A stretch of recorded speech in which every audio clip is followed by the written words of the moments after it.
সত্যি ফাঁকা না। নমস্কার বন্ধুরা, রামধনু ব্লগ চ্যানেলে অনেক অনেক স্বাগত জানাই। তো এখন ভোর 5টা বাজে। তো আমরা এখন সবাই যাচ্ছি বর্ধমান। বাড়ির পাশে যে কালীবাড়ি আছে, সেই কালীবাড়ি এখানে দাঁড়িয়ে আছি বাস স্ট্যান্ডে। তো আমরা এখন যাব বর্ধমান, চলো। আর যাবো আমরা কৃষ্ণ কালী মায়ের কাছে। হ্যাঁ, আমরা সবাই মিলে এখন বেরিয়ে পড়েছি। এখন রয়েছে বাস স্ট্যান্ডে, বাস আসছে। হ্যাঁ না, বললো যে স্টেশনে। হ্যাঁ, স্টেশনের সামনে। চলো, বাস চলে আসছে বাবা।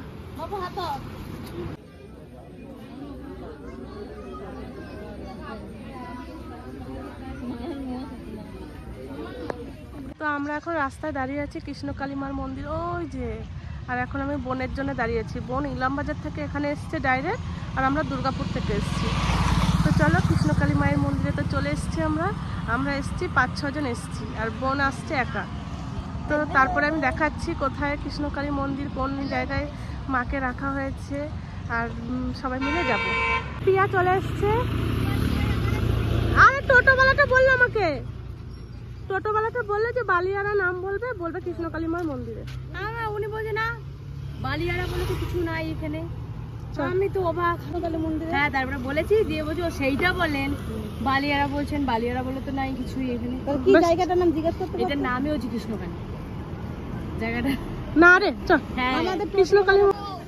এখানে ফটো আর ডালা বিক্রি হয়, দেখো। এ আয়, দাঁড়া, নিয়েছিস ডালা? তো ডালা নিয়ে নিয়েছে বোন, আর আমার ডালা কেনা হয়ে গেছে। ওখানে শাশুড়ি আছে, শাশুড়ির কাছে রেখে এসেছি। তো চলো। আর ছেলে শাশুড়ি সব এক জায়গায় বসে আছে। আমি বোনকে নিতে এসেছি রাস্তায়, কারণ ও আমাদের পরে এসছে। না, কি করছো তুমি এখানে?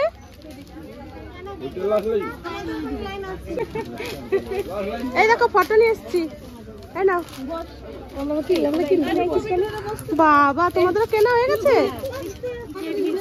ওইখানে কোথায়? ওইখানে যারা আগে এসছে তাদের এখানেই লাইন।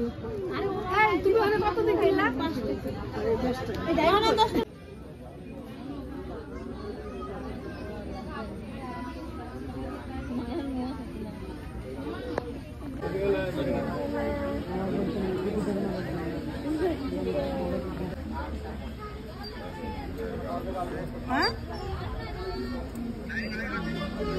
কি কি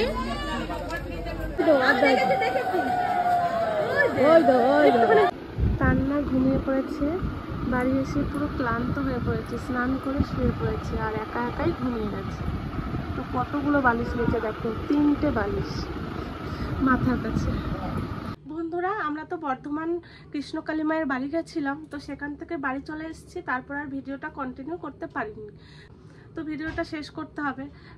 সকাল থেকে উঠে কাজকর্ম করে এখন রান্নার কাছে যেতে হবে। তো আমি এটাই বলবো, কৃষ্ণ কালী মার কাছে যে ঘুরতে গেছিলাম আমরা বর্ধমানে, আমি ভাবতে পারিনি। সব সময় ফেসবুকে মানে ইউটিউবে সব সময় ভিডিও দেখতাম যে কৃষ্ণ কালী মায়ের কথা, যে ঘরে বসে নাম করলেই নাকি সেই ঠাকুর সব সমস্যার সমাধান করে দেয়। তো আমরা চলে গেছি সবাই মিলে কৃষ্ণ কালী মায়ের কাছে বর্ধমানে। তো সে বর্ধমানে গেছি, অনেকটা দূর এখান থেকে। ভোর 5টার সময় বেরিয়েছি। তো ওখানে পৌঁছে পুজো টুজো সব কিছু করে তারপর বাড়ি এসেছি। আস্তে আস্তে 3-4 বেজে গেছে। তো এত কষ্ট হয়েছিল, যেমনি রোদ, আর ওখানে ঝড় বৃষ্টিতে কৃষ্ণ কালী মায়ের মন্দিরে ওখানে কি হয়েছে, কাদা হয়ে গেছে। তো ওখানে 1-1.5 ঘন্টা দাঁড়িয়ে থেকে আমরা পুজোর লাইন দাঁড়িয়েছিলাম, হাজার হাজার লোক। আমি ভাবতে পারিনি, মানে মোবাইলে দেখতাম ঠিক আছে, আমি ভাবলাম পুজো হয়তো কোনো মানে কোনো একটা দিনক্ষণ হয় না যে বাৎসরিক পুজো, এটা ওটা, মানে অনেক রকম পুজোর দিন হয়তো এই লোকজন হয়। তো আমরা গিয়ে দেখছি এত পরিমাণে লোক, আর এত রোদ, আর তেমনি কাদা। প্রচন্ড কষ্ট হলেও তারপরে মায়ের দর্শন করার পরে সত্যি মনটা পুরো ভরে যাচ্ছে, আমরা বলে বোঝাতে পারবো না। দেখো, এখনই আমার গায়ের কাঁটা দাঁড়িয়ে যাচ্ছে।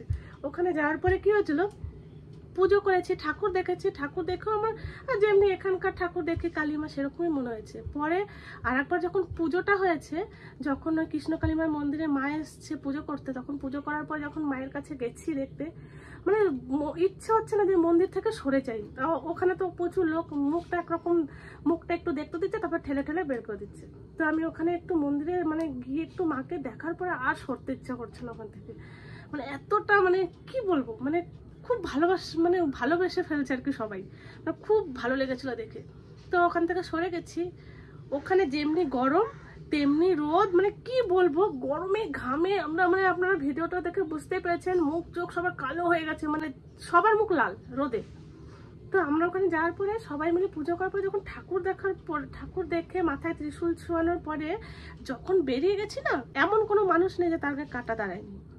তো ওই দৃশ্যটা দেখে আমি অবাক যে মাকে দেখার পরে এরকম গায়ের কাটা দিয়েছে সবার, এমনি খোলা কিন্তু উপরে রোদ, সবার গায়ে রোদ, গায়ে গরম ঘাম, তার মধ্যে দেখছি সবার গায়ে কাটা দাঁড়িয়ে যাচ্ছে। মানে কি বলবো, ঠাকুরকে যখন দেখা, মানে কৃষ্ণকালী মাকে যখন দেখলাম, মানে কি বলার নেই কিছু, মানে বলে বোঝাতে পারবো না। আপনারা যা যা জাননি একবার ঘুরে দেখবেন, ঘুরে আসবেন, মায়ের দর্শন করে আসবেন, যে কি শান্তি। মানে এত কষ্ট করে গেছি, এত কষ্ট করে এসেছি। আমার ছেলেটাকে নিয়ে খুব কষ্ট, মানে ওখানে ওকে নিয়ে একটু টেনশনে পড়ে গেছিলাম। তবে ঠাকুর আছে, আমাদেরকে সবাইকে ভালো রেখেছে। তো ওখান থেকে যখন চলে এসেছি বাড়িতে, এত কষ্ট, আর ওখানে এত লোক, সেই আসাম গুয়াহাটি, মানে আমরা যখন লাইনে দাঁড়িয়েছি আমি আবার জিজ্ঞাসা করছিলাম যে আপনাদের বাড়ি কোথায়, সে বলছে আমার বাড়ি গুয়াহাটি, আসাম থেকে এসেছি আমি। যে বাবা কত দূর থেকে এসছে, মানুষের ফল না পেলে কি আর আসে, আবার বিপদ মুক্ত করেছে, তার জন্যই তারা দূর দূরান্ত থেকে এসছে। মানে সেটা দেখে আমার মানে ভীষণ ভালো লেগেছে। তো ওখান থেকে ঘুরে এসেছি। তারপরে ক্যান্সার, কত মানুষের ক্যান্সার হয়, ক্যান্সার থেকেও তারা মুক্তি পেয়ে গেছে, মানে পুরো ভালো হয়ে গেছে, সুস্থ হয়ে গেছে। কত মানুষের কত রকম টিউমার, ক্যান্সার, তারপর বড় বড় রোগ যাদের হয়েছে, ওই মায়ের নাম জপ করে সবাই পুরো ভালো হয়ে গেছে। সত্যি কথা, যাদের রোগ ব্যাধি, যাদের সব কিছু আছে, সবাই ভালো হয়ে যায়। সত্যি মা আছে। আর আমরা গেছি, আমার দেখে তো পুরো শান্তি, যে এত কষ্ট, মানে যখন যাচ্ছি না এত কষ্ট করে আসতে হচ্ছে রোদ গরমে। তো যাওয়ার পরে দেখলাম ঠাকুরকে, যখন কৃষ্ণকালী মায়ের দর্শন পেয়ে গেলাম, তারপরে মনে হচ্ছে না আমার সার্থক, আমি পুরো, মানে এতটা শান্তি, মানে কিচ্ছু বলার নেই। সত্যি একটা পুরো ফাঁকা জমির মধ্যে ঠাকুরটা আর কি প্রতিষ্ঠান করেছে, একটা মন্দির।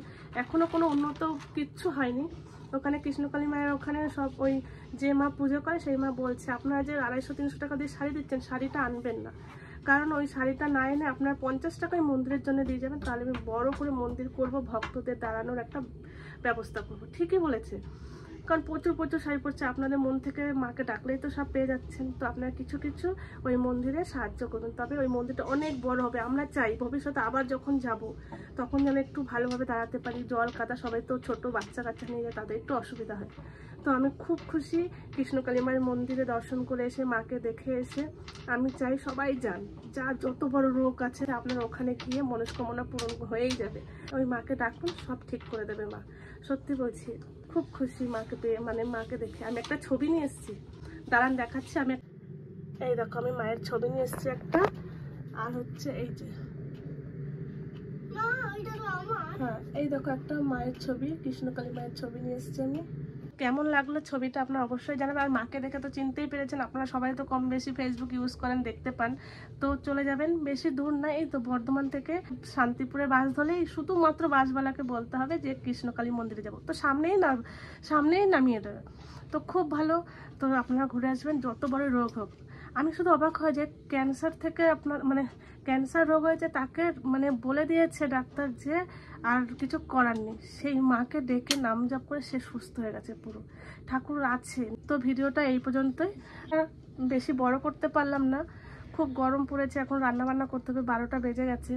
ভিডিওটা এই পর্যন্তই থাকলো, দেখা হবে অন্য কোনো ভালো ভিডিওতে। তো ভালো থাকবেন, সুস্থ থাকবেন, আর পরে দেখা হবে একটা খুব ভালো ভিডিওতে। জয় কৃষ্ণকালী মায়ের জয়। চলে এসো।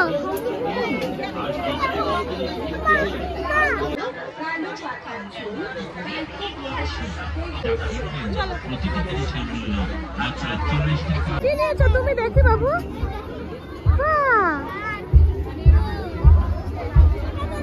ভালো লাগছে এই ময়ূরটা, দেখি দেখাও, ভালো লাগছে।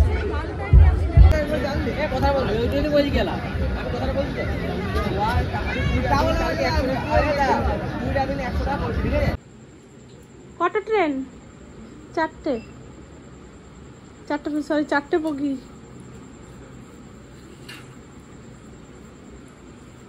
এর